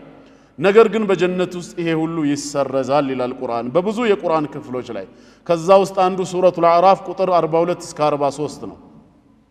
والذين آمنوا وعملوا الصالحات لا نكلف نفسا إلا وسعها نفسن كاقموا بلاين يا لاسقدداتم منا እነዛ ያመኑና መልካም ሥራ የሰሩትን ኡላኢከ አስሐቡል ጀነቲ ሁም ፊሃ ኻሊዱን በውስጧ ዘውታሪ ሲሆኑ የጀነት ጓዶች አደርጋቸዋለሁ ይላል አላህ ወነዘዕና ማ ፊ ሱዱሪሂም ሚን ግልን በደረቶቻቸው ልባቸው ውስጥ የነበረውን ግል ሂቅድ በወንድም ላይ ጥላቻ ምቀኝትን ነዘዕና መዘን እናወጣዋለን እናስወግደዋለን ያለው ስለዚህ ጀነት ውስጥ ይሄ ጥላቻ የሚባል ነገር ፈጽሞ አይኖርም ሌላም ስፍራ ሱረቱ አልሂጅር 15ኛው ሱራ ከ45 እስከ 48 ኢነል ሙተቂነ ፊ ጀናቲን ወዑዩን ادخلوها بسلام آمنين ونزعنا ما في صدورهم من غل إخوانا ልክ ያንድ አባት ልጆች ወንድማሞች እናረጋቸዋለን ደረታቸው ውስጥ ያለውን ምቀኝነት ጥላቻ በማውጣት ነው የሚለው ማለት ነው በሌላም ስፍራ እንደዚሁ ይሄው ራሱ ይናገራል ነብያችን ሰለላሁ ዐለይሂ ወሰለም ቡኻሪና ሙስሊም በዘገበው ዘገባ ከአቢ ሁረይራ እንደተላለፈው ምን ብለዋል አወሉ ዙምረቲን ተድኹሉል ጀና መጀመሪያ የሚገቡ ግሩፖች ወይም ጭፍራዎች ከሳቸው ኡመት አላ ሱረቲል ቀመሪ ለይለቱል በድር እንደ 14 ወይ እንደ 15ኛው ቀን ጨረቃ ሙሉ ሆነው ያበሩ ሆነው ነው የሚገቡት ማለት ነው ከዛ ከነሱ ተከትለው የሚገቡት ደግሞ እንደ ከዋክብት የደመቁ ይሆናሉ አሉና ወደ ነጥቡ ሲመለሱ ቁሉቡሁም ልቦቻቸው አላ ቀልቢ ረጁሊን ዋሂድ ልክ እንደ አንድ ሰው ልብ ነው የሚሆነው የሁሉም ማለት ነው በመሐከላቸው ምን የለም ላ اختلاف بينهم እርስ በርስ ግጭት የለም ወላ ተባጉድ መጠላላት ጥላቻ የሚባል ነገር የለም አሉ በጀነት ውስጥ ጥላቻ ጠላትነት የሚባል አለመኖሩ ከመንፈሳዊ ጸጋ አንዱ ነው ማለት ነው ስምንተኛ ሌላው መንፈሳዊ ጸጋ ሰላማቸውን የሚያውክ ረብሻ የሚባል ነገር ፈጽሞ አይሰሙም ነው ይሄንንም አላህ በሱረቱ መርየም 19ኛው ሱራ ከአንቀጽ 59 እስከ 62 ገልጾታል فخلف من بعدهم خلف اضاعوا الصلاه واتبعوا الشهوات فسوف يلقون غيا ይላል ሶላትን ስላባከኑ ወቅቷን ስላባከኑ ሰዎች ስሜትን ለተከተሉ ሰዎች ገይ እንዴት እንደተዘጋጀላቸው ይናገራል ከዛ ቀጥሎ إلا من تاب وآمن وعمل صالحا فاولئك يدخلون الجنه ولا يظلمون شيئا በማለት ከጥፋቱ ተውበት አድርጎ እምነቱን ያደሰ መልካም ስራን ያስከተለ ሰው ምንም ሳይበደል ጀነት እንዴት እንደሚገባ ይናገርና ጀናት عدن التي وعد الرحمن عباده بالغيب انه كان وعده مأتيا الله አስቀድሞ በዓለም الغيب ለመልካም ባሮቹ ቃል የገባላቸውን ጀነት ያስገባቸዋል የጌታ አላህ ቀጠሮ ተፈጻሚ መሆኑ የማይቀር ነውና ታዲያ በውስጧ ሲገቡ لا يسمعون فيها لغوا አይደለም ሌላ ነገር ይቅርና ፋኢዳ የሌለው ውድቅ ንግግር ጀነት ውስጥ አይሰማም ኢላ ሰላምን ያዘለ ቃል እንጂ ውድቅ ንግግር እንኳን በጀነት ፈጽሞ አይሰማም ነው የሚለው እንዲህ አይነት ህይወት አለ ነው ዘጠነኛና የመጨረሻው ህይወት ፍጹም ዘላለማዊ መሆኑ ነው በጀነት ውስጥ ማቋረጥ የለውም ሁሌም ለዘላለም ይኖራሉ ማለት ነው ሞት በጀነትና በጀሃነም መካከል በደለበ በጋ ምሳል ይመጣል ይሄን ታውቁታላችሁ ወይ ሲባል ሁሉም እናውቀዋለን ሞት ነው ይባላል ከዛ በኋላ ይታረዳል የጀነት ሰዎች ምን ይባላሉ የጀነት ሰዎች ወይ ከዚህ በኋላ وإن لكم أن تحيوا فلا تموتوا ሁሌም ሕያው መሆን ነው አትሞቱም وإن لكم أن تشبوا فلا تهرموا ሁሌም ወጣት ጎልማሳ ናችሁ መቼም አታረጁም وإن لكم أن تنعموا فلا تبأسوا ሁሌም ከጸጋው መቋደስ ነው ምንም አይጓደልባችሁም በመባል ይነገራሉ ማለት ነው إن لكم أن تصحوا فلا تسقموا أبدا ሁሌም ጤነኛ ናችሁ አትታመሙ አላህ ከነሱ ያለው ቢያንስ 9 መንፈሳዊ ጸጋዎችን ተመልክተናልና በእስላም ጀነት ይሄ ብቻ ነው ብለው ወሬ ለሚያራግቡ ሰዎች ቅድም እንዳልኳችሁ መልስ ተሰሑ فلا تسقموا أبدا ሁሌም ጤነኛ ናችሁ አትታመሙም ነው አላህ ከነሱ ያርገን ቢያንስ 9 መንፈሳዊ ጸጋዎችን ተመልክተናል ለናሙና ያክል በእስላም ጀነት ይሄ ብቻ ነው ብለው ወሬ ለሚያራግቡ ሰዎች ቅድም እንዳልኳችሁ መልስ እንዲሆን ነው አሁን ወደ ሁለተኛው ጸጋ እንሂድ ሌላው ሁለተኛው አይነት ጸጋ በጀነት ምን አለ ብያለሁ ስጋዊ ጸጋ አለ ከመንፈሳዊ ጸጋ ባሻገር መብላት መጠጣት ከትዳር አጋር ጋር ግንኙነትን መፈጸም የመሳሰለው ከመጀመሪያው እንጀምር መብላትና መጠጣት ይሄንን መብላትና መጠጣት መኖሩን ከማስረጃ አድርጌ ከመግለጽ በፊት አራት መግቢያዎችን ግን መናገር ፈልጋለሁ መንገድ ጠራጊ እንዲሆን አንደኛ በጀነት ውስጥ የሚበላው የሚጠጣው ረሃብና ወሃጥም ስለሚከሰት አይደለም የቄንጥ ምግብ ነው የቄንጥ መጠጥ ነው ጀነት ውስጥ ረሃብ የለም ጀነት ውስጥ ወሃጥም ፈጽሞ የለም ታዲያ ለምን እንበላለን ለምን እንጠጣለን ከተባለ መብሉም መጠጡም የክብር መስተንግዶ እንጂ ረሃብና ወሃጥም ማስታገሻ ሆኖ አይደለም ጀነት ለገባ ሰው ጀነት ከመግባቱ በፊት ከረሱል አለይሂ ሰላቱ ወሰላም ሐውድ ያ የክብር መጠጥ ለመጠጣት አላህ ወፍቆት ወደኔ ሐውድ የመጣ ሰው فمن شرب منه لا يظمأ ابدا ያሉት ዝንተ ዓለም ዘላለም አይጠማም ነው ጀነት ውስጥ እንዴት ወሃጥም ይኖራል ጀነት ውስጥ እንዴት ረሃብ ይኖራል በጀነት ረሃብ የለም ወሃጥም የለም ይሄን እንድናውቅ ነው ማስረጃው ከተባለ አላህ አደምና ሐዋን በጀነት ሲያስቀምጣቸው ምንድን ነበር ያላቸው ሱረቱ ጣሃ ምዕራፍ 20 ከቁጥር 117 እስከ 119 فقلنا يا آدم إن هذا عدو لك ولزوجك فلا يخرجنكما من الجنة فتشقى إن لك ألا تجوع فيها ولا تعرى بوسط اسكاله درس اترابم እንደዚሁም አትራቆትም وانك لا تظمأ فيها በውስጧ ዘላለም አትጠማም ولا تضحى በፀሐይ ቃጠሎ ንዳድም አትተኮስም ማለት እሚበላ የሚጠጣ ሰው የሚበላውና የሚጠጣው እኮ ሲራብ ውሃ ሲጠማ ነው አደምና ሚስቱ አለይሂም ሰላም በጀነት ይበሉ ይጠጡ የነበሩት ስለተራቡ ወይ ስለተጠሙ አይደለም ረሃብም ጥምም የለም የክብር መስተንግዶ ነው በውስጡ እስካለህ ድረስ ረሃብም ወሃጥምም ማያገኝም ቤቱ ምግብ የተተረፈረፈ ሰው የመጠጥ አይነት በየአይነቱ በፍሪጅ የገባለት ሰው ግን አይራብም አይጠማም ነው እንዴ በደንብ ነው የሚራበው በደንብ ይጠማል ማስታገሻ ግን አያጣም ነው ሀብታም በመሆኑ ምክንያት ጀነት ውስጥ ግን ከመነሻው ወሃጥምም ረሃብም የለም ነው ታዲያ ለምን ይበላል ለምን ይጠጣል የክብር መስተንግዶ ነው እዚህ ምሳ በልተ ውሃ ጠጥተ ከጠገብክ በኋላ ደግሞ እዛ ጋር አቅብለ ሄደ ቼምባ ገብተ ማኪያቶ ተጠጣለ ጠምቶ ነው ማኪያቶ ያነቀህ ነገር ኖሮ ነው አይ ለመዝናናት ነው ፈታ ልበል ተላለ የጀነቱም ኒዕማ እንደዛው ነው የክብር መስተንግዶ እንጂ ወሃጥምና ረሃብ ስለሚከሰት ያን ነገር ለማስወገድ ተብሎ የተዘጋጀ አይደለም ነው ሁለተኛ ሌላው አሁንም በጀነት ውስጥ መሽናትም ሆነ ቆሻሻን ማስወገድ የሚባል ነገር የለም እዚህ ዱንያ ላይ ሰው ከበላ ከጠጣ በኋላ የበላው የጠጣው ነገር ከሰዓታት በኋላ በቆሻሻ መልክ ተቀይሮ መወገዱ አይቀርም ጀነት ውስጥ እሺ ምን በላ ምን ጠጣ ከሆነ ሽንት ቤት አለ ወይ ብሎ የሚጠይቅ ሰው ሊኖር ይችላል ከሽንት ቤቱ በፊት ወደዛ የሚወስደው ነገር መቻለና መሽናትም የለም ቆሻሻም ማስወገድ የለም እና የት ሄዳል የበላን የጠጣ ነው ቆይ እስቲ ቅድሚያ እንብላ ምን አስቸኮለን የሰው ጥያቄ አልቅማ አላህ በራህመቱ አስገብቶን ኒዕማውን የጀመርነው ጊዜ ልናገኘው እንችል ይሆናል የት እንደሚሄድ ግን በሐዲስ ተነገረ من تبلو عن أبي هريرة رضي الله عنه قال رسول الله صلى الله عليه وسلم إن أول زمرة يدخلون الجنة على صورة القمر ليلة البدر قدم يأينه حديث يما جمرة أفراد جنة ميقبوت لكن دا صلارات ويسرى مستنياوك انشارك ليلة البدر يمولوا يابروا هنا وفي تاتشو يقبالوا تبلو كان نسودمو تكتلوا ممتوت والذين يلونهم على أشد كوكب دري في السماء إضاءة በሰማይ እንዳለ በጣም ብርቱ ኮከብ በማብራት በኩል ወገግ እንዳለው ያበሩ ይሆናሉ ላ የቡሉን ጀነት ውስጥ አይሸኑም ወላ የተገወጡን ከኋላ በኩል ቆሻሻንም አያስወግዱም ወላ يمتخطون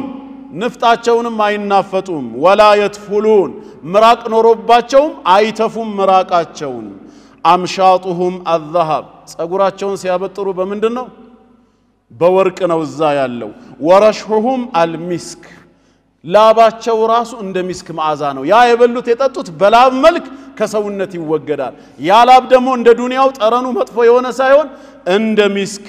ነው የሚለው ይሄ ነው አንዱ ማስረጃ ማለት ነው ከዛ ስለሚስቶቻቸው ስለባህሪያቸው ይናገራል ቡኻሪና ሙስሊም የዘገቡት ነው ጃቢር ባነሳው ሐዲስ ላይ ደግሞ ነብያችን ሰለላሁ ዐለይሂ ወሰለም ምን ይላሉ ኢነ አህለል ጀነቲ ያእኩሉነ ፊሃ ወየሽረቡን ወላ يتفلون ولا يبولون አይተፉም አይሸኑም ወላ የተገወጡን ቆሻሻቸውንም አያስወግዱም ወላ يمتخطون አይናፈጡም በዚህ ሰዓት ሰሃቦች ጠየቁ ቅድም የተነሳው ጥያቄ فما بال الطعام አሉ ታራ ምግብ ወዴት ነው የሚሄደው አሉ ሁሌም ይበላ የሚጠጣ ከሆነ የተጠጣው የተበላው ያው ፊት ለፊት ባለው በዛሂሩ ነውና የሚያዩት የት ይሄዳል ሲባል ቃለ ጁሳኡን ጁሳ ግሳት ይሆናል አንድ ሰው በሚያገሳ ሰዓት ይወጣል ከአፉ ማለት ነው ያ ግሳቱ ግን ምን ይሆናል ከረሽሂል ሚስክ ልክ እንደ ሚስክ መዓዛ ያለው ይሆናል መጥፎ ጠረን ያለው አይደለም ይሆነው እንዴት በምን መልኩ ነው የሚያገሱት በልተው ጠግቦ ሲያንቃቸው ነው ላ يلهمون التسبيح والتحميد كما تلهمون التنفس ዱንያ ላይ ስትተነፍሱ እየበላችሁ እየጠጣችሁም አየር ታስወጣላችሁ ታስገባላችሁ አይደል ቆይ እስኪ ሊተንፈሳውን ብሎ ማንንም ሰው በራሱ ጉዳይ ቢዚ አይሆንም አላህ በተፈጥሮ የአየር ስርዓቱ እንዲገባ እንዲወጣ እንዳደረገው ተስቢሁ ምኑ ምን ይሆናል ለኛ እንደ ኢልሃም ይደረግልናል ተስቢህ ባደረግን ቁጥር በግሳት አማካኝነት አብሮ ይወጣል ማለት ነው እንጂ እየተቆጣጣርን ቆይ አንዴ ተስቢህ ልበል እንትኑ እንዲወጣ የሚባል ነገር የለም ልክ ዱንያ ላይ ለመተንፈስ ምንም እንዳልተጨነቅነው ሁላ የዛኔም ያ ስርዓቱ ወደ ተስቢህ ተቀይሮ በሰውነታችን ውስጥ ይሆናል ያን ተስቢህና ተዝኪር ስታደርጉ በዛው ግሳቱ አማካይነት ይወገዳል ብለው ረሱላህ ሰለላሁ ዐለይሂ ወሰለም መልሰውልናል ይሄንንም ኢማሙ ሙስሊም በሰሂሃቸው የዘገቡት ነው ሶስተኛ ማወቅ ያለብን የጀነት ጸጋ ከዱንያው ጋር ምንም የሚያመሳስለው ነገር አለመኖሩ ሌላው መብላት መጠጣት አለ ብርቱካን ፍራፍሬ ሙዝ አለ ሲባል አንዳንዱ ሆም ብሎ ለመተረብ አንድ ጊዜ እንደውም አንድ ኤቲስት ነበረ ሙስሊም ነበርኩ ሚል ከሙስሊም ቤተሰብ የተወለደ የደርግ ወታደር ነው እኔ ስለ ሃይማኖት አያገባኝም ብሎ አንዱ ስለ ጀነት ሲያወራ ሰምቶ ምን አለ ብሎ ሲጠይቀው ወተት አለ አለው ዱንያም ላይ የሰለቸኝ እሱ አይደለም እንዴ አለ ምን ያረግልኛል ጀነት ውስጥ ያለው ወተት ከሆነ አለ መረዳት ያለብን ነገር በጀነት ውስጥ ያለው ኒዕማ ዱንያ ላይ ካለው ጋራ ስሙ ነው እንጂ ይዘቱም ጥፍጥናውም መንስኤውም ውጤቱም ምንም የሚያገናኘው ነገር የለም ነው ይሄንን ልናረግ ይገባል ማስረጃ ከተባለ ሱረቱ ሙሐመድ ላይ የጠቀሰው ጥቅስ አለ አራት የጀነት ወንዞች መኖራቸው አንድ የውሃ ወንዝ አለ ይላል ግን غير آسن እንደ ዱንያው አንድ ቦታ ላይ ከመቆየቱ ብዛት የተነሳ የማይሸት የማይገማ ነው ሁለተኛው ደግሞ ሚን ዓሰሊን ሙሰፋ ይለዋል የማር ወንዝ አለ በራሱ የተጣራ ነው የዱንያው ማር ግን ምን ያስፈልገዋል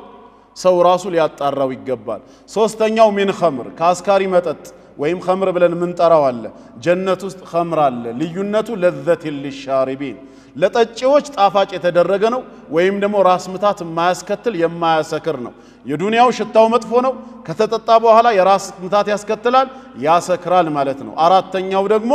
ከወተት ሚን ለበኒ ከወተት የሆነ ነው ነገር ግን ምን ያልሆነ ለም يتغير ጣዕሙሁ ጥፍጥናው ያልተቀየረ የዱንያው ወተትስ ከትንሽ ሰዓታት በኋላ ከቆየ መቀየሩ አይቀርም ማለት ነው የጀነቱ ኒዕማ ከዱንያው ጋር ስም እንጂ ሌላ ምንም የሚያገናኘው ነገር የለም ቁርአን እንደተናገረው የጀነት ሰዎች ጀነትን ጸጋ ሲቋደሱ كلما رزقوا منها من ثمرة رزقا قالوا هذا الذي رزقنا من قبل ይሄ ከዚህ በፊት በመድረ ዓለም በዱንያ የተመገብነው አይደለም እንደ ይላሉ وأتوا به متشابها ስሙ ወይ መልኩ ተመሳሳይ ሆኖ ተሰጣቸው እንጂ ይዘቱም ጥፍጥናውም ይለያል ነው ይህንን በተመለከተም አብዱላህ ኢብኑ አባስ ረዲየላሁ ዐንሁማ እንደተናገሩት ليس في الجنة شيء مما في الأرض إلا الأسماء ጀነት ውስጥ ያለው ነገር ዱንያ ካለው ጋር ምንም አይደለም ስሙ ካልሆነ በስተቀር ይላል ቢያንስ እነዚህን ህጎች እንድናውቅ ነው በጀነት መብላት መጠጣት አለ የትዳር አጋር አለ አዎ የትዳር አጋር አለ ምንድነው ችግሩ ካፊሮች ሹባሃት ያነሳሉ ጀነት ውስጥ እናንተ ሙስሊሞች ሴክስ አለ ይላሉ አዎ አለ ችግሩ ምንድነው ቅድም እንዳልነው ስለ ስጋ ትንሳኤ ነግሬያችኋለሁ ሁለተኛ ጀነት ውስጥ ይሄንን ነገር መኖሩን ውድቅ የሚያደርግ ሎጂክ አላቸው የላቸው እኛ ግን ሎጂክ አለን አስተሳሰባቸውን ውድቅ የሚያደርግ አደምና ሐዋን አላህ ሲፈጥራቸው መጀመሪያ የት ነው ያስቀመጣቸው የት ነው ለምንድን ነው ጀነት ውስጥ ሐዋ የተቀመጠችው አደም እንደ ፒክቸር እንዲያያት ነው እያየ በቃ ምን አስተያየት እንዲሰጥ ላይክ ሊያረግ ብቻ ነው አይ አይደለም ሊስኩነ ኢለይሃ ከተባለስ እንደ ጀነት ውስጥ አይደለ እንደ ያሉት ጀነት ውስጥ ምን ያደርጋል እንደዚህ አይነት ነገር ስለዚህ የመጀመሪያው የአደምና የሐዋ ጀነት ግንኙነት እንደነበረው እነሱም ያምናሉ ልጅ ወይም ዘር አልፈራበትም እንጂ ሁለተኛው ጀነት ላይ ትዳር አለ ቢባሉ ምንድነው ነውሩ ካልፈለጉ እኮ ጀነት በግድ አይገባም በማመን እንጂ ስለዚህ ይሄን ውድቅ ለማድረግ በምንም አይነት መልኩ አይችሉም ነው ያው ሰዓቱ የለም አልቋል ስለተባለ ሌሎች ጸጋዎችን መዘርዘሩን ላቆመና ባለችው 5 ወይም 4 ደቂቃ ውስጥ እንዲህ አይነቱን ጀነት ለማግኘት ምንድነው መስፈርቱ ከተባለ አንድ ሁለቱን ልጥቀስ አንደኛውና ዋነኛው ተሕቂቁ ተውሂድ ተውሂድን በእምነትም በንግግርም በተግባርም ማረጋገጥ ጌታ አላህ ስለ አባታችን ኢብራሂም በሱረቱ አሊ ኢምራን እንደተናገረው በሱ በኩል ሒካያው الذين آمنوا ወለም የልቢሱ ኢማነሁም ቢዙልሚን አይ ቢሽርኪን እነዛ በጌታቸው ያመኑ እምነታቸውን በሽርክ ያልቀላቀሉ የሆኑ ሰዎች ኡላኢከ ለሁሙል አምኑ ወሁም ሙህተዱን ወደ ቅን ጎዳና የተመሩ እንዲሁም በዱንያም በአኺራም ከሚፈሩት ነገር ሁሉ ሰላምና ደህንነት ለነሱ የተረጋገጠ ነው በማለት በአላህ ላይ ሳያጋሩ ተውሂድ ላይ የጸኑ ሰዎች ጀነት እንደሚገቡ ተናግሯል። ሰሂሐይን ላይ ደግሞ ከዑባደት ኢብኑ ሳሚት ረዲየላሁ ዐንሁ እንደተላለፈው ረሱል አለይሂ ሰላቱ ወሰላም ምን ብለዋል? መን ሸሂደ አን ላ ኢላሃ ኢላላህ ወህደሁ ላ ሸሪከ ለህ አላህ ፈጽሞ አጋር የሌለው ብቻውን ከሱ በስተቀር በእውነት የሚመለክ አምላክ የሌለ ነው ብሎ የመሰከረ ወአነ ሙሐመደን ዐብዱሁ ወረሱሉሁ እኔ ባሪያውና መልእክተኛው መሆኔን የመሰከረ ወአነ ዒሳ ዐብዱላሂ ወረሱሉሁ የመርየም ልጅ ዒሳ የአላህ ባሪያና መልእክተኛው ነው ያለ ወከሊመቱሁ አልቃሃ ኢላ መርየመ ወሩሑን ሚንሁ ወደ መርየም የጣላት የሁን ቃሉ ውጤትና ከርሱ የሆነ መንፈስም ነው ብሎ የመሰከረ ሰው ወአነ الجنة حق وأن النار حق ጀነትም እውነት ነው እሳትም እውነት ነው ያለ ሰው أدخله الله الجنة الله ጀነት ያስገባዋል من أبوابها الثمانية أيها شاء ከዚህ ከስምንቱ ጀነት أيها شاء የፈለገውን ቢሻ ግባ ይለዋል ነው ጀነት ለመግባት ተውሂድን ማረጋገጥ ይሄ አንደኛውና የመጀመሪያው ይሆናል ማለት ነው። በሌላ ሐዲስም ላይ እንደዚሁ ሙዓዝ ኢብኑ ጀበል ረዲየላሁ ዐንሁ ነብያችን ሰለላሁ ዐለይሂ ወሰለም ዘንድ መጥቶ فقلت يا نبي الله أخبرني بعمل يدخلني الجنة ويباعدني من النار ከእሳት የሚያርቀኝና ጀነት የሚያስገባኝን ስራ ንገሩኝ አላቸው። እሳቸውም መልሱን ከመስጠቱ በፊት ሁለት ነገር ነው ያስቀደሙት ልክ እንደ ዛሬ ፌስቡክ እና ሶሻል ሚዲያ ተጠቃሚዎች መጀመሪያ ጥያቄውን ላይክ አደረጉለት መነሳት የሚገባው ጥያቄ ነው። ሰው ስለ ዱንያ ይጠይቃል ሀብታም ሆነው እንዴት ነው ይላል አንዳንዱ ጤነኛ ሆኖ መኖር ነው ሁሉ የሚፈልገው ከበሽታ እንዴት መራቅ እንዳለበት አንዳንዱ ስለ ሰላሙ ነው የሚጨነቀው ሰላም እንዴት እንደሚያገኝ አንዳንዱ ስለ ክብሩ ስለ ዝናው ይጨነቃል በሰው ዘንድ እንዴት የተከበረ እንደሚሆን ግን ሙዓዝ መጥቶ ምን ጠየቃቸው ጀነት የሚያስገባኝና ከጀሃነም የሚያርቀኝ ምን አሉት እሳቸው ይሄ ነው አላሉት መጀመሪያ ላይክ መደረግ አለበት ለቀድ ሰአልተ አን ዐዚም አሉት በርግጥም ያነሳው ጥያቄ መነሳት ስለሚገባው ስለ ትልቅ ነገር ነው አሉ ጥያቄውን ወደዱለት ላይክ ብቻ አይደለም ኮሜንት ሰጡት በሁለተኛ ደረጃ ደግሞ ወኢነሁ ለየሲሩን على من يسره الله عليه ጀነት ያባት ጓሮ መሰለ ዝም ብለ የምትገባው እንዲ በቀላሉ የሚገኝ መሰለ እንዴ ብለው አላስደነበሩትም ጥፋ ከዚህ ያላሉትም ወኢነሁ ለየሲሩን ተመልከቱ ኮመንቱ ደሞ ጀነት መግባት ለየሲሩን በጣም ቀላል ነው አሉ ስታንድ ባይ እንዲሆን ውስጡ እንዲነሳሳ ያለ ተውፊቅ ግን የሚሆን ነገር የለምና على من يسره الله تعالى عليه الله ላገራለት ሰው ስለዚህ ገር ነው አሉት እንዴ ገርማ ከሆነ ይነገረኛ ነው አይደል ከዛ ቀጥለው ነው አሁን መልሱን የጀመሩለት تعبد الله اللهم በብቸኝነት ትገዛዋለህ ولا تشركوا به شيئا በሱ አምልኮ ላይ ማንንም አታጋራም ብለው ሰላትንም ቀጠሉ አምስት ወቅት ሰላትን አብራሩለት የአምስት ወቅት ሰላትን ጉዳይ ከነገሩት በኋላ የመልካም ሥራ በሮች የሚባለውን ዘረዘሩለት እሱን ከጨረሱ በኋላ ደግሞ ስለ ምላስ ጣጣ አብራርተውለት ይሄንን ነገር አደራ ያዝ ብለው አስተማሩት ማለት ነው። የመጀመሪያ ሆኖ የመጣው ምንድነው አላህን ምንም ሳናጋራበት በሱ ላይ ማለት ነው አምልኮን በሌላ አካል አሳልፈን ሳንሰጥ እሱን ብቻ እንደተገዛን መሞት በተውሂድ ላይ መጽናት ይሄም አንዱ ጀነት መግባት ምልክት ነው። ረሱል አለይሂ ሰላቱ ወሰላምን መታዘዝ ሌላው ጀነት መግቢያ ሰበብ ነው። ይሄንንም በተመለከተ ረሱል አለይሂ ሰላቱ ወሰላም አቢ ሁረይራ ባስተላለፈው ሐዲስ ምን አሉ ኩሉ ኡመቲ يدخلون الجنة إلا من أبى የኔ ኡመቶች ተከታዮቼ በጠቅላላ ጀነት ይገባሉ ናግባ ሲባል እምቢ ያለ ሲቀር የዛኔ ወቂለ ወመን ያአባ ማን ነው እምቢ የሚለው ተብሎ ሲጠየቁ መን አጣዓኒ دخل الجنة ከኔ ጋር ናችሁ ወንድሞች እዚህ ጀማዓ ውስጥ ወይ እዚህ ግሩፕ ውስጥ የተካተተ ሰው ሳይሆን ያሉት መን አጣዓኒ እኔን የታዘዘ ሰው دخل الجنة جنة ይገባላሉ ጀነት ለመግባት መልእክተኛውን መታዘዝ ነው ብቸኛው መስፈርት የሳቸው ትእዛዝ ደግሞ የት ይገኛል ከተባለ ቁርአንና ሱና ላይ ይገኛል እኔን የታዘዘ በርግጥም ጀነት ይገባል ወመን ዓሳኒ የኔ ትእዛዝ ደርሶት ሰምቶ ማስረጃው ቆሞለት ከትእዛዜ የወጣ ያመፀ ደግሞ ፈቀድ አባ እሱ ነው ናግባ ሲባል እምቢ ያለው እሳቸው ያዘዙንን መታዘዝ የከለከሉንን መከልከል ነው ሊያድነን የሚችለው ነው። ይሄ ነው ሶስተኛው ደግሞ ሌላው ቀጥታ የተነገረው 5 ወቅት ሰላት ላይ መበርታት ቅድም ባየነው ሐዲስ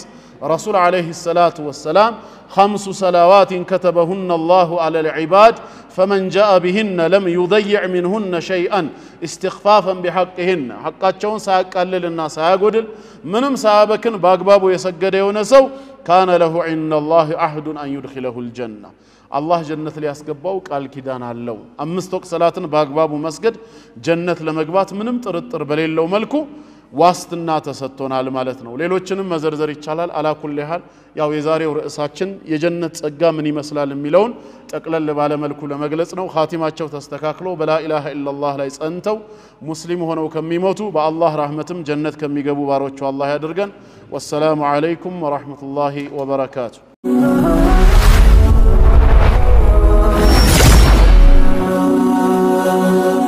ሰብስክራይብ በማድረግ ቤተሰብ ይሁኑ